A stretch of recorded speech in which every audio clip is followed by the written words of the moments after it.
To introduce tonight's video, I'm going to take you back to the 1990s in the words of the immortal Bill Hicks, a wonderful comedian who died way before his time. This is what he had to say about life. The world's like a ride in an amusement park, and when you choose to go on it, you think it's real because that's how powerful our minds are. Oh, the ride goes up and down, around and around, and it has thrills and chills, and it's very brightly coloured, it's very loud, and it's fun for a while. Then you start to wonder, hey, is this real, or is this just a ride? And that's a good analogy for tonight's creepy tales, set in the mysterious world of the ball pit. Such wonderful places during the day, but at night, they take a sinister turn. So, without further ado, let's go with I Found a Ball Pit in an Abandoned Factory by Johnny Blaze Creepy. I'd never be able to sleep on the last Friday of every month.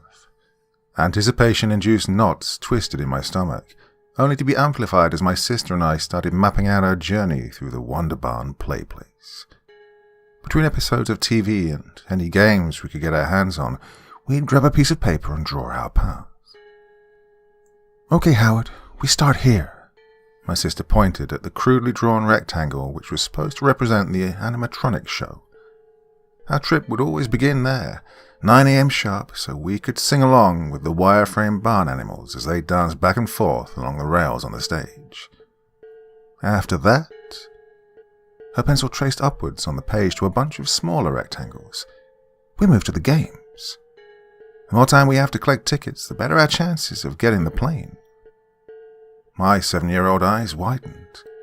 Kids would spend their entire weekend trying to get the 750 tickets required to buy a flimsy foam plane and the plastic slingshot used to launch it.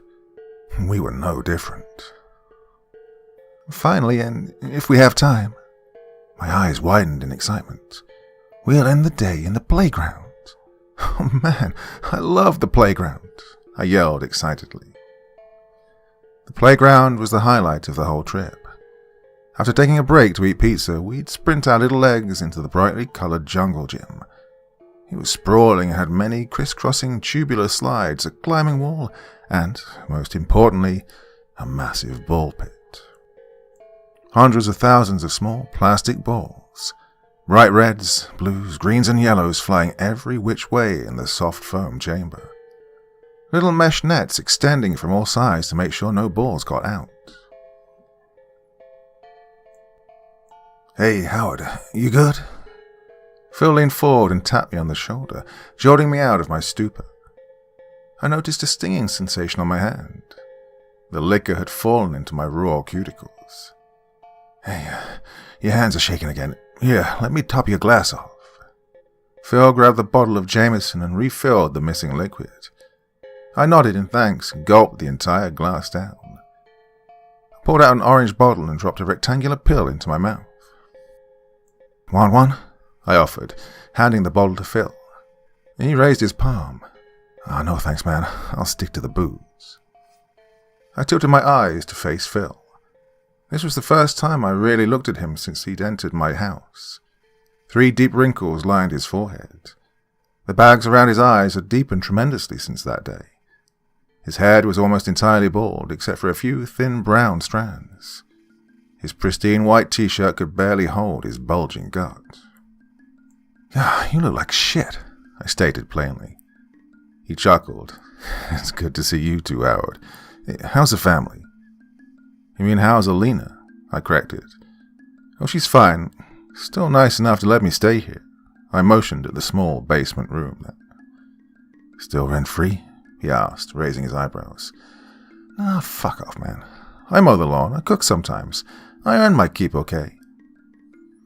I realized I'd probably come off too angry and softened my tone. Look, I plan on helping out financially soon. I'm not there yet. He paused for a moment, seemed to search for the best words. Oh, how? When do you think you'll be there? It's been so many years, man. Yeah, I'm trying to figure some stuff out. Cut down on drinking. Today's different since you're here. He raised his eyebrows. And, the pills? My grip tightened reflexively on the prescription bottle. No, I'm not going to stop those. Not yet. Reluctant to continue the line of questioning, I asked my own. So how have you been, Phil? What have you been up to since we last spoke? Well, I've been doing okay. He began to pull out a pack of cigarettes, but stopped himself. Hey, is it cool if I smoke in here? Not really. Oh, here, just use this. I handed him a small, lime green e-cigarette. The vapor crackled in the device as he took a long draw. I've been studying a lot, actually. Trying to learn as much as I can. I surveyed his face for a few seconds, looking for a hint as to what he was going on about. He had a determined expression on his face, and my heart fluttered and a knot built up in my stomach. So, studying what? I finally asked. A deep chill ran along my spine and radiated outwards. Well, he continued, confirming my worst fear. Unsolved mysteries and urban legends, anthropology, local history, even some physics and astronomy. Literally anything that could give us a little bit more information. Oh, shut up. I cut him off. Skipping the glass entirely, I grabbed the Jameson with a trembling hand and took a deep swig. Is that what you came here for? Oh, Howard, just let me explain. Answer the goddamn question. I cut him off sharply. Well, yeah, he admitted, averting my gaze as he spoke. Listen, Phil, I already told you. I don't freaking care. I never want to think about that night ever again. I began to choke up. The substances failed to numb a torrent of memories that came rushing into my brain. Hey, you there, buddy? Phil hit my shoulder playfully, causing me to jump on the top row of the metal bleachers. Several people turned to see what the cause of the sound was. Hey, stop daydreaming. Amy's about to start. Oh, shit. My bad, I chuckled. I looked down to see 6 runners lined in a staggered line on the red clay track. Amy stood at the inner circle of the track. Oh, she looked as gorgeous as always, especially in her track uniform. Hey, you, think she's finally gonna let you smash? Phil whispered in my ear with a playful grin. Oh, shut up, dumbass, I laughed and elbowed him in the ribs. We were interrupted by the starter gun firing, and then the girls took off. Amy had a fierce expression on her face as she overtook the second fastest girl, half a second before crossing the finish line. The crowd erupted in cheers as we all went over to congratulate her. The 4 of us, Phil, Amy, myself, and another friend, Alex, hauled into a nearby Dairy Queen to celebrate Amy's win, as well as the end of our final semester of high school. I'll always remember that as the best day of my life. The weather was perfect. None of us had a single care in the world. It was that perfect blend of the careless freedom of youth and an optimistic zeal. Our whole lives were ahead of us, and we were extremely excited for our future after the summer. Hey, you guys ready to check out this new building I found? Phil said in a quiet tone as he looked around at the busy seats. No eavesdroppers were to be seen. He opened his backpack and took out a thick, folded booklet of maps. Urban exploration was a hobby the 3 of us had recently taken up. Growing up in suburbia, there wasn't a whole lot to do. Well, we loved the sense of danger and adventure that came with it. And this time the building in question was a large factory. What was the factory for? Alex wondered out loud. Well, not sure, man. Maybe widgets or some shit. Anyways, here's what I know. Should be about 2 stories, and based on some forums I checked out. Well, we looked at Phil then in anticipation. There may be a hidden basement room. Oh, I don't know. It sounds like bullshit, but someone said they found it in the floor plan. And how do you propose we get in this building? Amy interjected. I have a couple of ideas, Phil continued. I drive back past the building on the way back from work. I walked around it quick last week and I saw a couple of potential entry points. Well, any of them involve breaking something? I added, hoping not to add any crimes to the illegal trespassing. Well, just one. But hopefully we won't have to do it, Phil chuckled. He detailed several potential entry points. a door with a dated lock on it, a trash chute that could be entered through, a few windows that seemed to have big enough gaps to slip through. "I guess we'll just have to show up and pick the best option we find," Alex concluded. We had to plan our excursion around several events. Only Saturday night wouldn't work, since Amy had church the following morning. Other days conflicted with when Phil could take his dad's car. There was track practice, work schedules, and so on. We finally decided to go on a Thursday. The first Thursday after school ended. The four of us were giddy with excitement as we cruised down the highway towards the old factory. Each of us were donned in black, and we all kept running shoes in case we needed to make a break for it.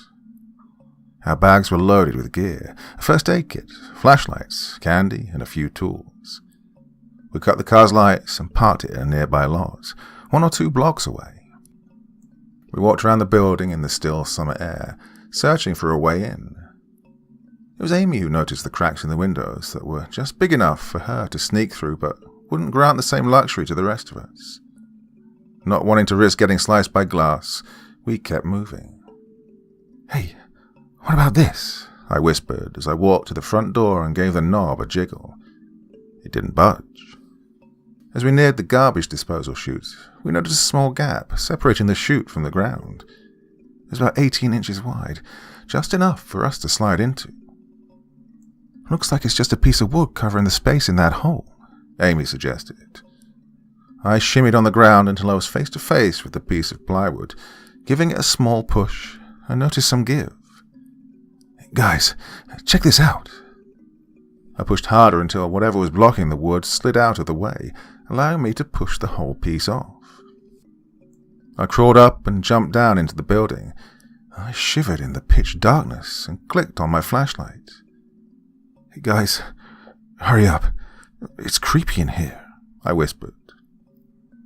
The 3 of them eventually climbed in through the chute, and their lights joined mine as well, illuminating the factory. We quietly explored the building, taking care not to make any unwanted sounds on the scattered glass that covered the floor. It was a large building, maybe the size of a small shopping mall. Graffiti covered almost every exposed surface. "God, how do they even paint this place?" I asked as I shone my light directly up to reveal a large mural of what looked to be a sea monster attacking several boats that surrounded it. Well, Amy laughed. "Graffiti artists are some crafty bastards." After scouring the building for around 30 minutes, we finally ended up in one of the bathrooms. Phil was the first one to notice that one of the large square tiles in the bathroom made a much lighter clack sound when he stepped over it.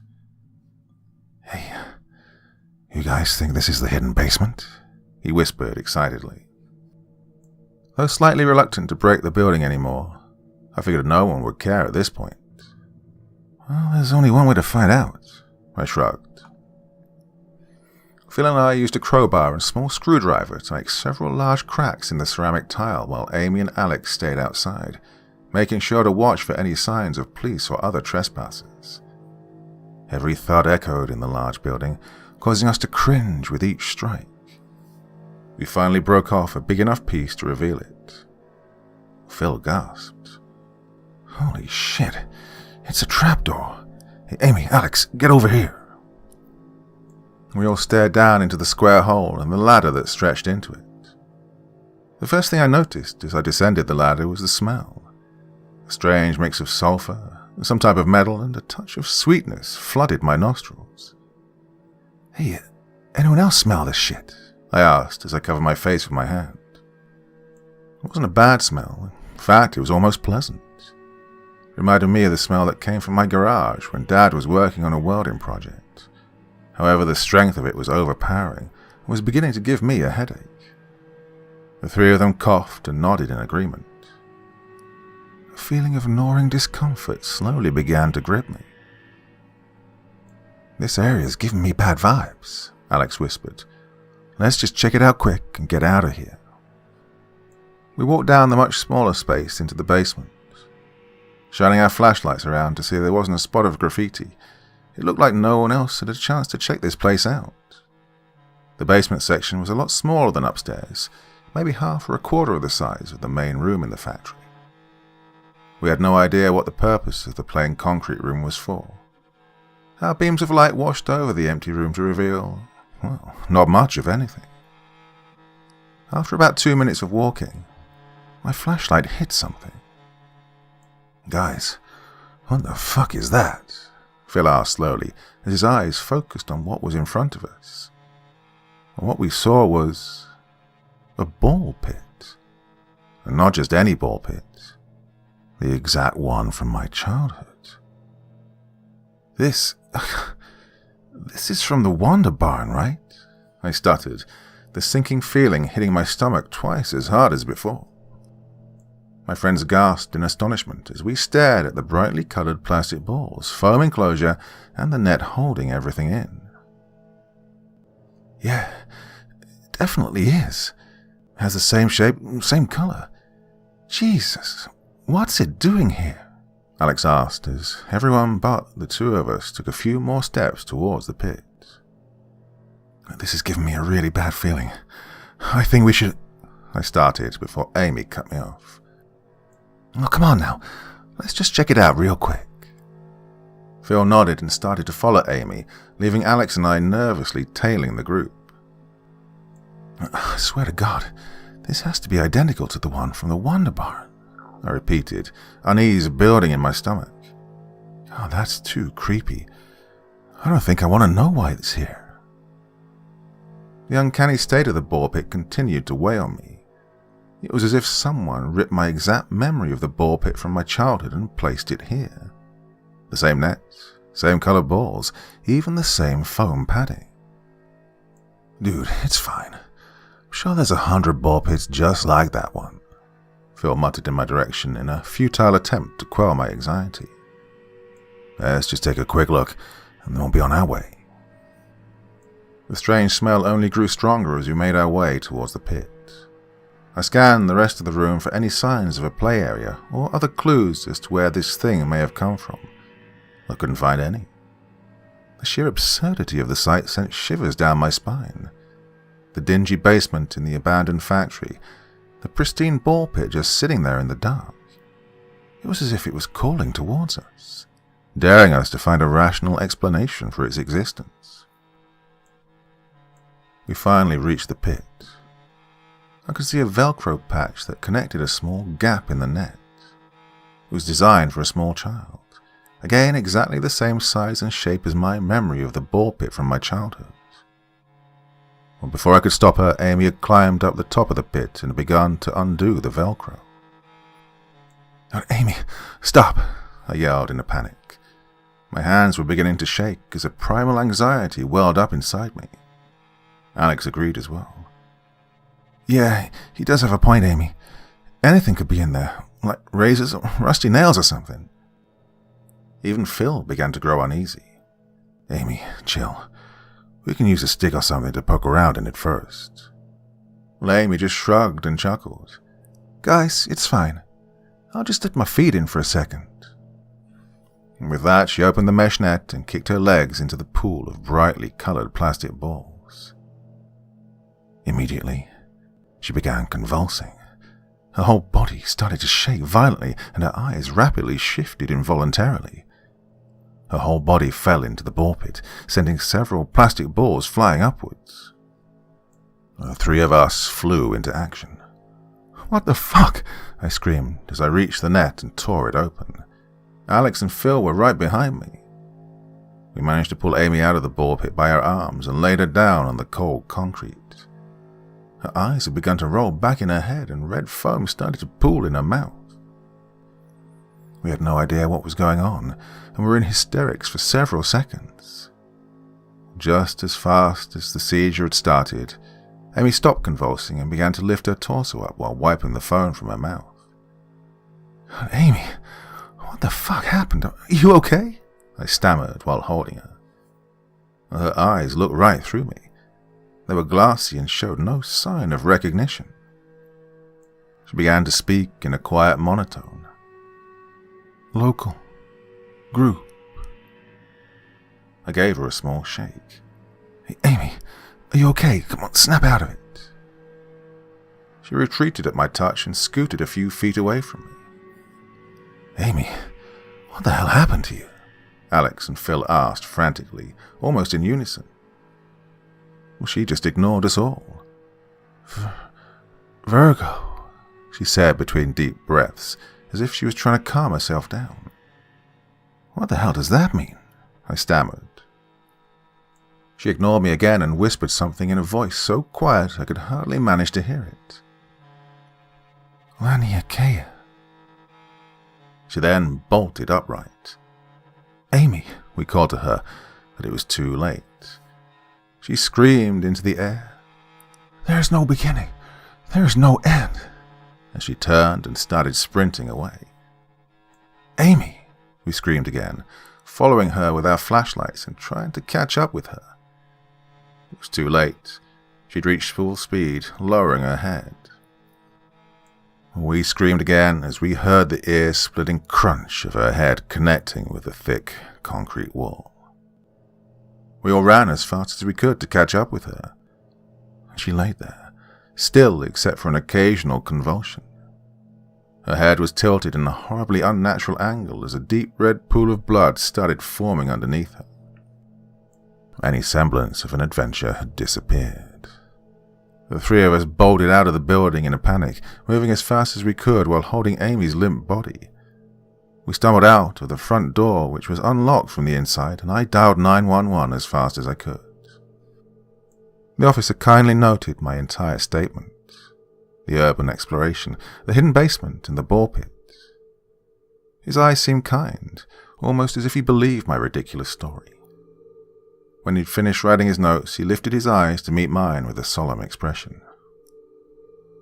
Son, he started slowly, from now on, I want you to be careful where you explore. He looked up at the ceiling, lost in thought for several seconds before returning to me. Some stones are better left unturned.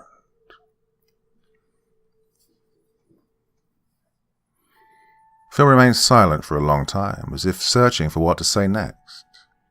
His next words shook me to my core. Don't you want some kind of closure? I stammered, searching my spinning brain for a reply. None came to mind. Sensing my weakness, he spoke again. There are other places like the ball pit, he started in a soft voice. If we can find them all, maybe we could do something. Maybe we could help people. Whatever Amy saw in that ball pit, we could make sure no one has to face something like that ever again. We could make something good come out of this. Listen, we need to go back there. My heart sank. I've done some research on similar phenomena. I think I know where the ball pit came from. We can learn more about it, and we could learn what happened to Amy. I repeated the same thought that had circled my head every single day since that night. The same thought that the officer had repeated so many years ago. What if what we're looking for isn't worth finding? Don't you want to find that out for yourself?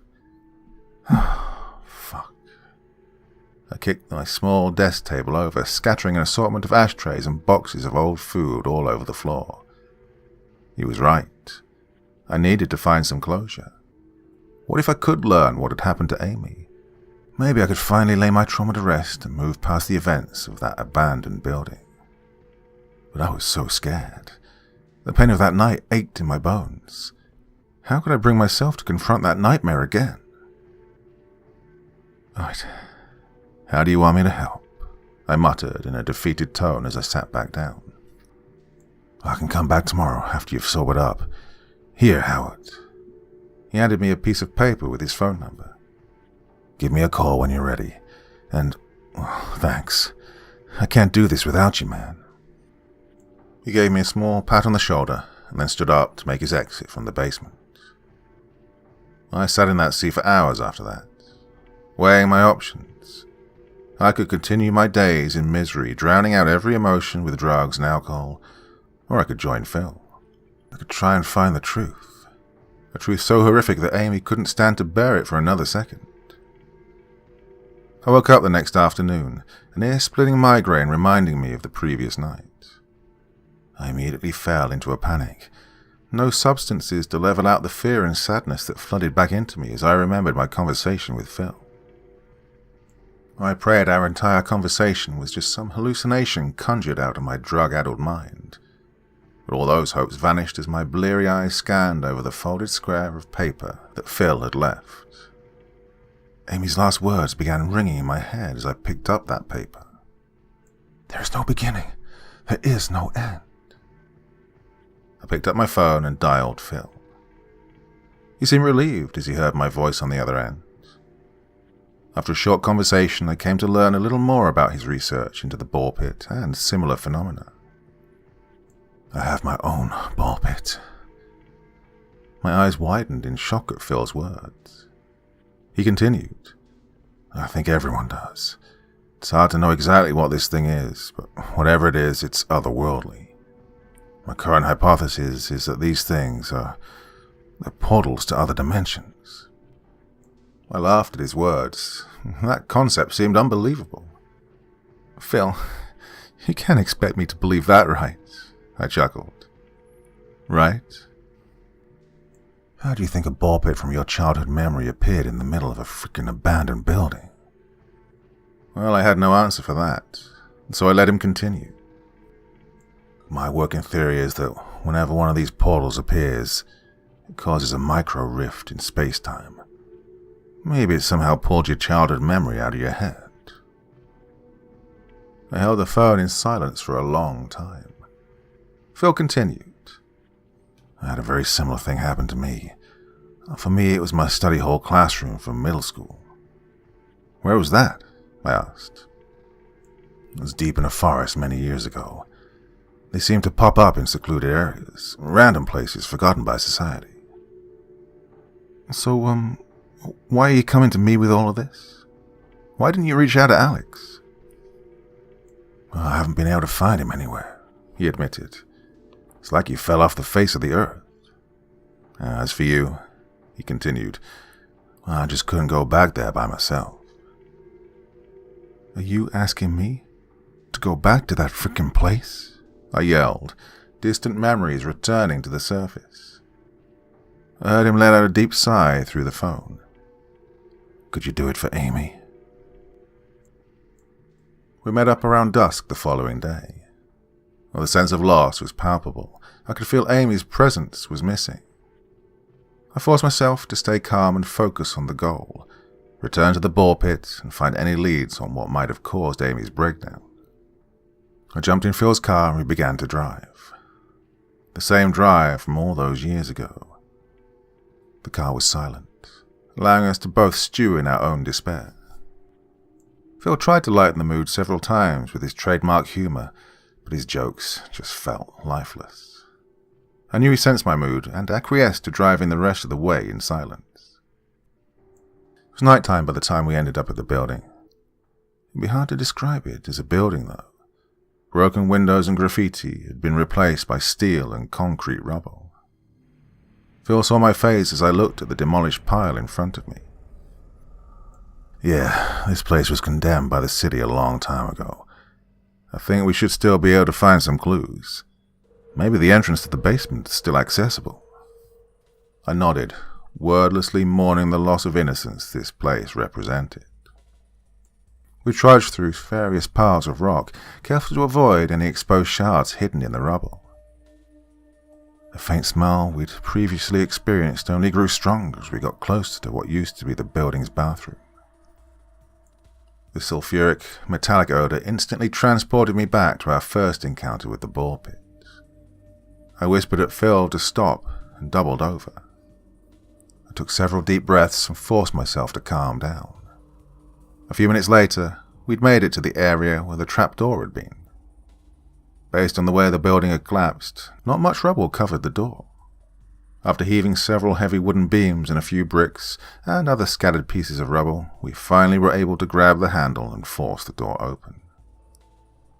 I knew something was wrong the second I made it down into the basement. The concrete room seemed almost the same as it previously had. The only difference wasn't dark this time. The walls were lined with several lanterns that glowed a deep orange all the way down. Phil looked just as shocked as me as he climbed down the ladder. "Phil, let's get moving," I said quickly. The odor of the room was just as strong as ever, filling my body with a panicked gusto. I began to move back up the ladder, closely behind Phil, who had already started climbing back up. But before we could, I saw several silhouettes illuminated by the glow. One of them let out an unearthly shriek and began sprinting towards me. "Phil, hurry up!" I screamed as I moved as fast as I could towards the ladder. I heard the soft thudding footsteps rapidly increasing in volume behind me. I began to climb the ladder, 2 or 3 rungs at a time. Phil was ahead of me and almost out of the hole. I picked up my pace and started climbing even faster. Whatever was down there was almost close enough to touch me now. "Hey, Hal, grab my hand." Phil had turned around and reached his hand down for me. Just as my hand closed on his wrist, I felt an icy hand wrap around my ankle. I looked down and tried to kick at my assailant, but his grip wouldn't loosen. I got a brief glimpse of his face. It was Alex. He'd aged noticeably more than Phil and I.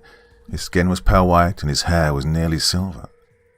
In addition to his accelerated aging, I noticed something else. A new look in his piercing blue eyes. They looked right through me with a demented intensity. 2 more people from the basement shuffled up the ladder, and before Phil or I could gain any leverage, several other hands grabbed at my ankles, sending me tumbling back down into the hole.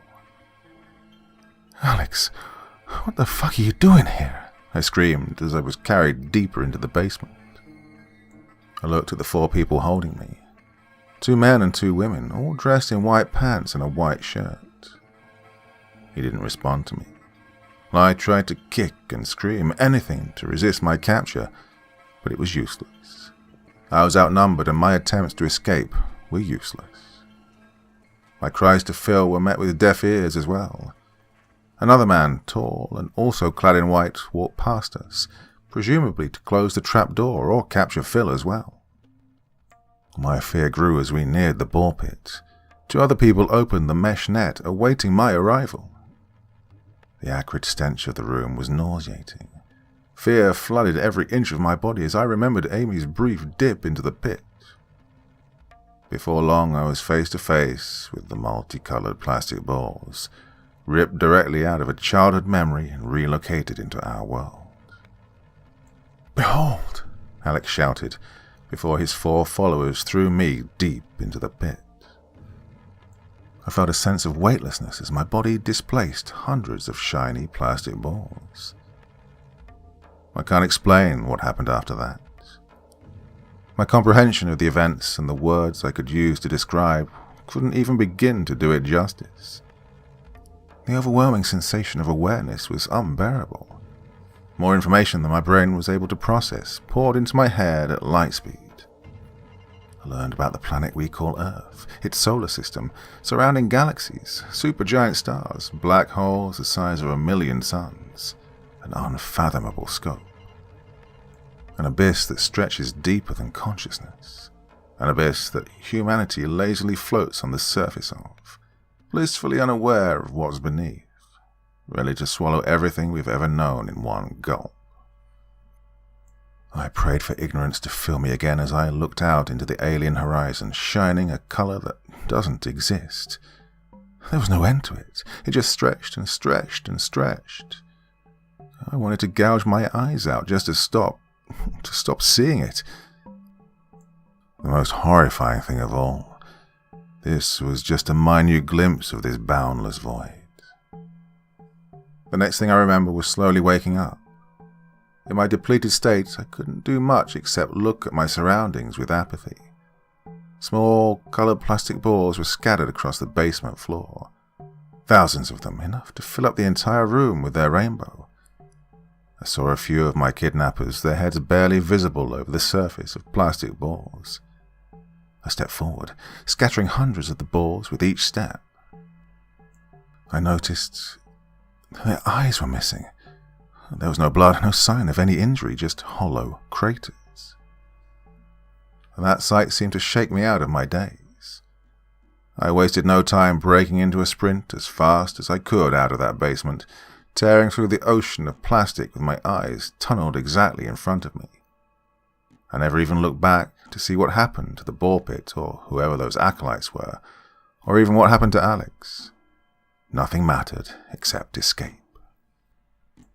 I have no doubt in my mind that Alex will never come looking for me. Even if he survived whatever it was that happened in the basement, he'd have no motive to pursue me. I saw what it was they wanted me to see.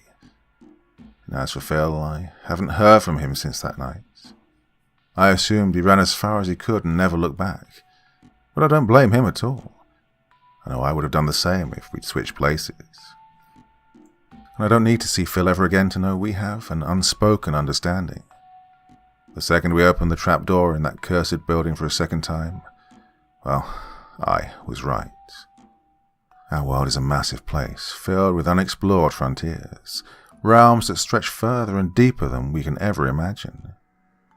If you ever chance upon something impossible, please heed my advice. There's nothing to be gained from more knowledge and everything to lose. Do not go down the rabbit hole. It has no end. Be careful what it is that you choose to worship, as higher powers exist. I have no doubt about that anymore. The entity that you may view as a god, however, sees you as nothing. A small fly to swat after it gets too close. And if you choose to run, I don't blame you one bit. That's what Amy did. Sometimes I wish I'd chosen the same path myself. And that leaves one option. When the unfathomable begins to creep towards you, lock your doors, shutter the windows, crawl under your bedsheets, and hide for the rest of your miserable existence. That's what I plan to do. And I only know of one way to do it. Our second tale of ball pit terror this evening is The Ball Pit by Icy Dice 123. Young Max stood at the entrance of the playroom.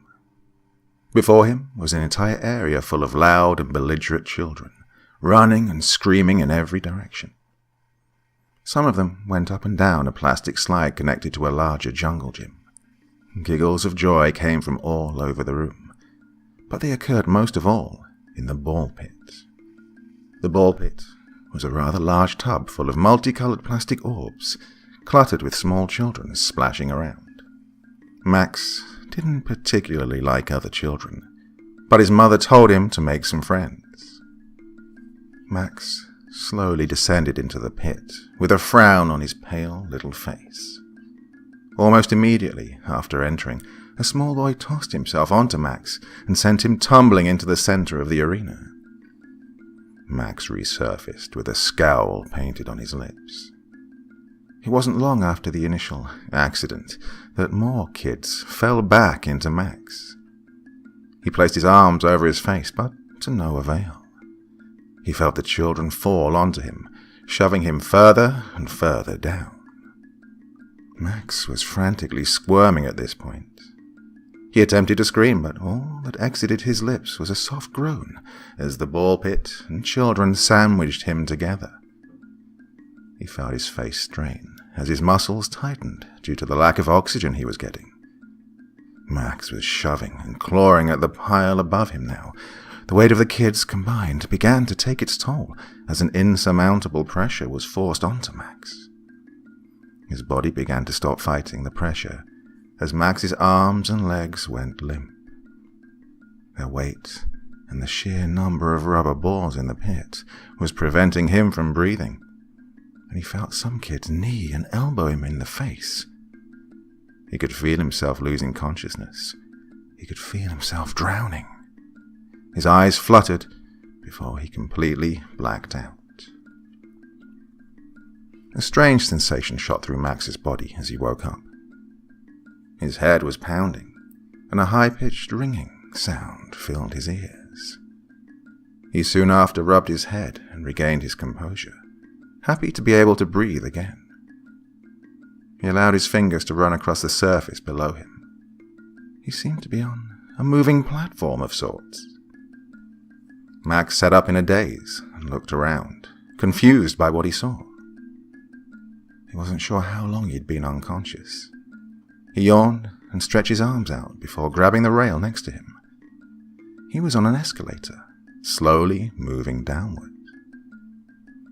The surrounding area was different than anything Max had ever seen before. The sky was aligned with purple clouds and a pink hue. The sky was brightly lit, but there appeared to be no sun, yet there were stars, but with no moon. Max looked downward where the escalators were heading. He seemed to pass through a thin layer of clouds, and below those he saw a platform. He saw colourful carnivals on it, and beautiful birds and butterflies fluttered through the air quite majestically. Before he knew it, Max's feet touched down onto the ground, and he stood before a gigantic place. Everywhere he looked, his eyes were met with an abundance of beauty. Lush gardens full of pure white flowers and trees made of cotton candy substance filled his vision. Max pranced along the perimeter of the platform, taking in all the sights. Then he stepped onto a path made from the whitest marble he'd ever seen. It wasn't long after he started skipping down the path that he came into contact with the owner of the mysterious and wonderful land. He was a rather tall man, and his skin was pale and smooth. He opened his mouth to reveal a toothy grin made up of teeth treated with the most proper of hygienic care, and the sight of the man caused Max to smile as well. He wore a red suit, decorated with blue, purple, and yellow polka dots. It was tacky, but Max looked past that and stared in awe at the man. Happiness and joy seemed to radiate off him and spread in every direction. "Hello, child. Would you like a balloon?" Max smiled and nodded his head politely. His mum would always give him balloons on his birthday, and it brought back fond memories. The man smiled and held out his hand. Max took it, and together they galloped along the path and towards the center of the carnival. A small carousel seemed to be standing directly in the center, and so the two of them got on. Little Max had trouble at first, but the man helped lift him up onto the porcelain horse. But something was bothering Max, and although he didn't want to be rude, he also wanted to know when he would be getting his balloon. "Hey, mister, is it okay if I have my balloon now?" The man turned his head towards Max and smiled. His elongated fingers curled around the brass pole sticking out of the horse's head, and he smirked before placing his hand on top of one of the polka dots aligning his suit. In an instant, he pulled the yellow polka dot out of place and blew into it, inflating the rubber into a full-size balloon. "There, kid. You got a 2-for-1 deal. I did a magic trick and made you a balloon. Now, if you behave and have tons of fun, you can get even more prizes." Max's eyes shifted towards the man, and his eyes fluttered in surprise. More presents and gifts. His mom never got him anything except for on Christmas and on his birthday. Like what, sir?" Max asked the man politely. "Oh, I don't know. How about ice cream, Max? You like ice cream?" All Max could manage to do was nod his head, yes. This place was only getting better and better for him. First he got a balloon and carnival rides, and now he was getting ice cream. What more could he ask for? "Really? Ice cream? Yes, sir. Thank you for this." Max knew his mum wouldn't be proud of him for listening to strangers. It was one of the things she told him never to do, after all. Still, this was a nice stranger. Max didn't think he was a bad guy trying to hurt him. Perhaps, if Max was older, he would understand that looks can be incredibly deceiving. But the pull of the carnival and the promise of sweets made him forget about his mother's warning. And so he followed the man hand in hand, deeper into the carnival. "Excuse me, mister. Is it okay if I ask you a question?" "Sure, Max. Anything at all," the man said, with a toothy grin on his face. "How is this place so huge and colorful?" Max asked. Although he was just a small boy, he was still curious as to how something so impossible could be real. It was hard for him to wrap his head around the perfection before him, and he needed an answer. Not out of suspicion, but out of confusion. You see, Max, this place is always so bright and happy because it's fueled by the happiness and joy of the world. The joy acts like a battery here, and soon you can help this world be even brighter and more perfect. I can tell you're a good child, Max. I know for a fact that the rest of the children would be excited to have your joy help fuel theirs. Max stopped for a moment. Other children? He hadn't seen any other kids since he stepped into the carnival. No, he hadn't seen anyone but the man. "What do you mean by other children, sir?" Max inquired. "Oh, the children in the ball pit, of course. All the ball pits in the world, in fact. This place is solely responsible for, well, making them fun, you could say." Max nodded his head and proceeded with the man towards a tall building. He could see things poking out of the roof of the building and heading upwards. They looked to be tubes of some sort, with strange things in them. Colors appeared to be flowing through the tubes. Max couldn't tell whether they were liquid or gas, but he didn't mind. As long as he would get his ice cream, he would be pleased. As the man led Max into the building, the first thing Max noticed was the entire room they had entered was completely empty. No furniture, no paintings, no television. Well, maybe it hadn't been empty. Upon second inspection, Max saw what appeared to be exactly what he was hoping for. An ice cream machine was in the corner of the room. It was a soft-serve machine. The man motioned for Max to approach the machine and gave him a plastic cup and a spoon to hold the delicious frozen treat in. Max was in front of the machine and stared at the dials and buttons of it. He reached towards it and then stopped. Something washed over him that prevented him from pouring the ice cream into his cup. Something deep within him told him to drop the cup and run far, far away. It was because at that moment he felt an overbearing sense of dread. The entire time he'd been in the joyful world, he'd felt safe and happy. But something about the man and the ice cream and that moment was different from the rest of the world. He didn't know how to describe it, other than a change in atmosphere. It felt as if, in the world and happiness and joy he was currently in, there was malicious intent within the man and the delicious sweet before him. Max turned back and saw the man behind him. His toothy grin was now replaced with a slightly annoyed look as he told Max to fill the cup. "Come on, Max. I thought you liked ice cream. That's why we're here, right? To enjoy ourselves and have fun." Max wouldn't budge. There was no way he was going to eat the ice cream. His arms started to quiver, and he withdrew from the machine. The man's expression changed again. This time, however, it was one of frustration.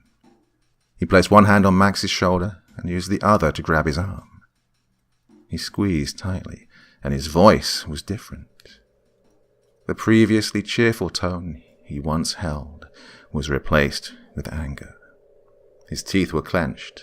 His veins were starting to become more noticeable throughout his head. "Listen here, Max. Listen when I'm speaking to you. Do you want the rest of the kids in the ball pit to have a bad time just because you wouldn't eat ice cream? I'm trying to help you enjoy yourself, and as a result, you'll help the kids up there have the time of their lives. But no, You'd rather be a loser. Do you want to be known for being a disappointment, Max? Do you want to be known as a loser? Tears began to roll down Max's face as the man squeezed harder on his arm. A red imprint began to form on his forearm as tears continued to roll down the young boy's face. He tried to yank himself away from the man, but with each pull, his grip only tightened. After using his small size to wiggle free from the man's grasp, he ran towards the doors he entered the building from. He pulled on them, only to find the doors locked. Max looked back at the man. He stood there, laughing at Max as he screamed and pleaded. His efforts were futile, though, and the man began making his way towards him. Max scanned the room through his tear-drenched eyes and saw it. In the opposite corner of the room was a door. Getting to his feet, he made a mad dash past the man and toward the door. The man made no attempt to stop him as he burst through the door and into the room. And upon entering it, the young boy let out a scream that echoed throughout the whole carnival. Max saw their bodies dangling in the air loosely. Children, dozens, maybe hundreds of them, hung by wires and tubes strapped to various parts of their body. Their bodies were colorless. Grey, leathery skin covered them, and their malnourishment reached the point where their ribs protruded and pushed their skin near breaking point. The life was drained out of their eyes, and yet their chests sunk in and out. They were alive, although they would be better off dead. Max could feel his heart smashing against his ribs, and for a second he felt as if it were going to burst through them. Turning around, he saw the man at the door. His toothy grin was back again, but this time it was for different reasons.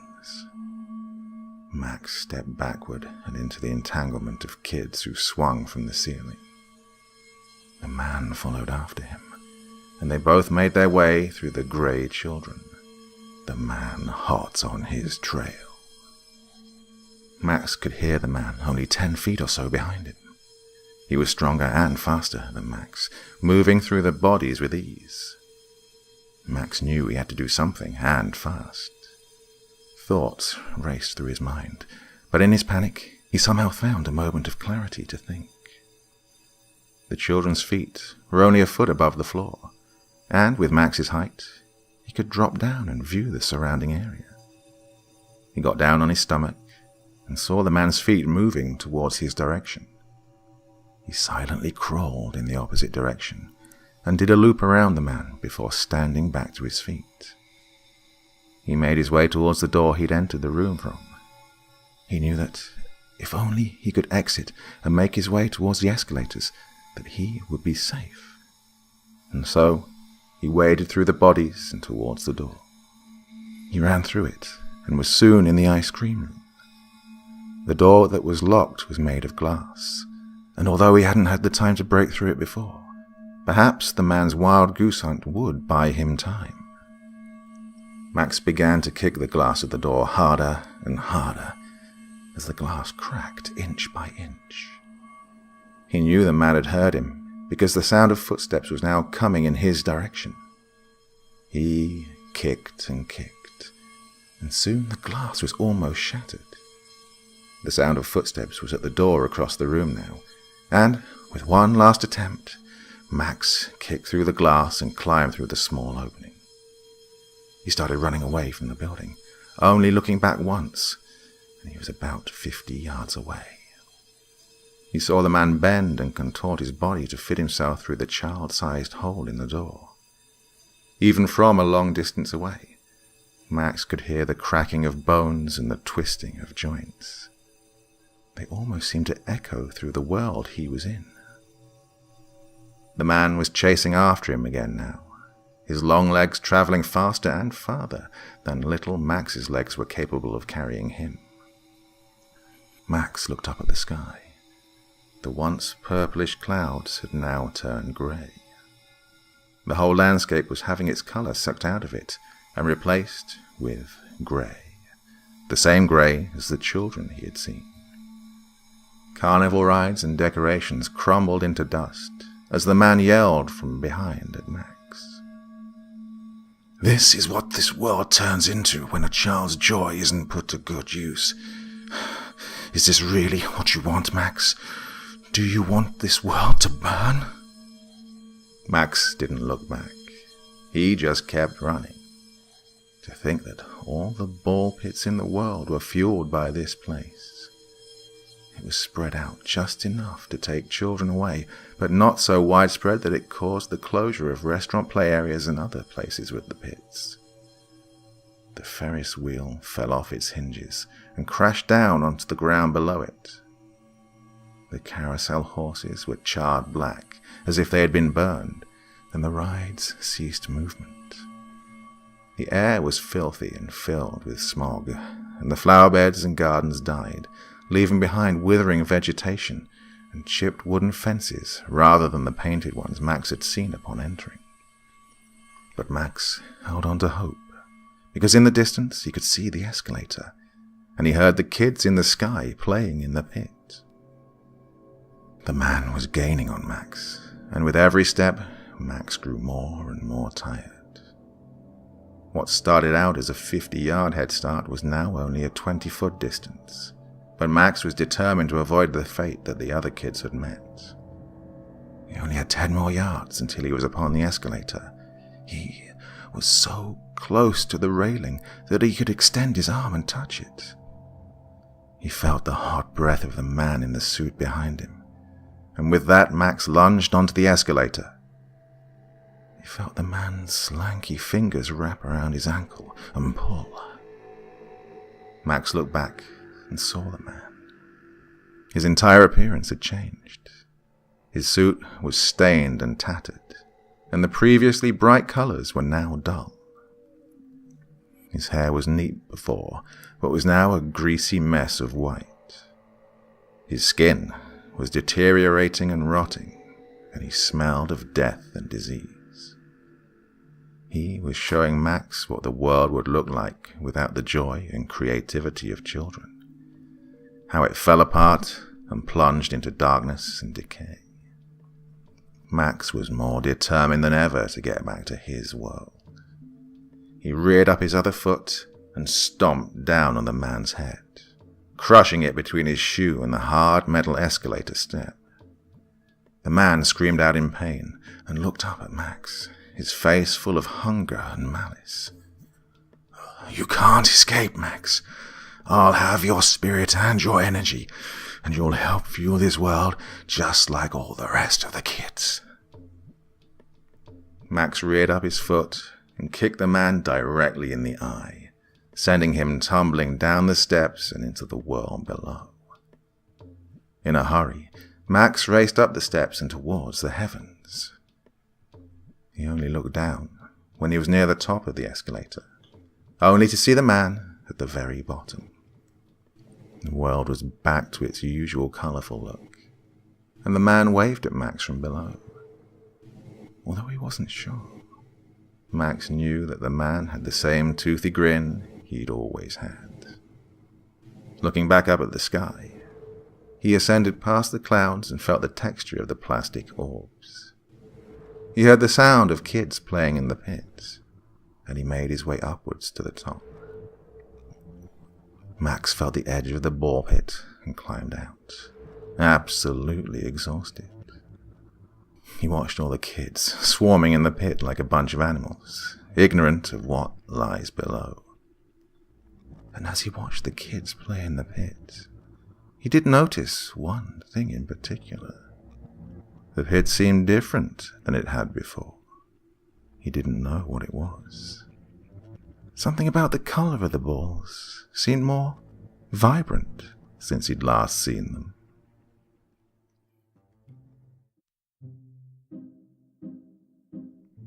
I don't know if I would describe it as a liminal space, but you get the idea, don't you? It's that this communal area shared by humans for a specific activity, which once the store or the mall, whatever, the factory is closed, it suddenly takes on, well, no life at all, I guess, isn't it? Yeah, so it's these liminal spaces, these after hours more stories, that kind of thing. They really do fascinate me, and it's long been a favourite subject, as you can probably tell down the years from the channel. Anyway, yeah, so I do remember being 18 years old on a holiday. It was a big group of us touring theatre company kind of thing. We were on holiday in Denmark, and I don't know, we just went a bit nuts, I think. Didn't do any harm, cause any damage, but we did. We were a bit too big for the ball pit, and we all jumped in there, and fortunately all the little kids escaped unscathed. But yes, anyway, not one of my finer hours, but I was young enough, definitely foolish enough anyway. So, my last experience of a ball pit. Oof, too long ago to even think about. Anyway, I am definitely waffling now. Hope you enjoyed those. I'll be back again very, very soon. Got some incredible stories lined up. A series about a pizza delivery person who ends up in all kinds of weird situations. I think you're going to really enjoy that one. That's going to be at least 2, maybe 3 hours long. That's coming soon. I'm going to be finishing that story I started last weekend as well. So, yeah, lots of good things coming up. So I'll see you again very, very soon. Till then, my dear friends, very, very sweet dreams. Bye-bye. See you later. Thank you so much for taking the time to listen to this story today. Really means a lot to me and to the author of the story, of course. Well, if you want to know more about me, I'm pretty much everywhere on social media. You can find me on Facebook, Twitter, Instagram. You can download my music on SoundCloud. I've got a Patreon if you feel like. Throw me $1 or $2. Very much appreciated. And of course, on Reddit, I have a place where you can leave stories if you want me to read one that you've written. Well, hoping to see you all again very soon. Till then, sweet dreams. Bye-bye.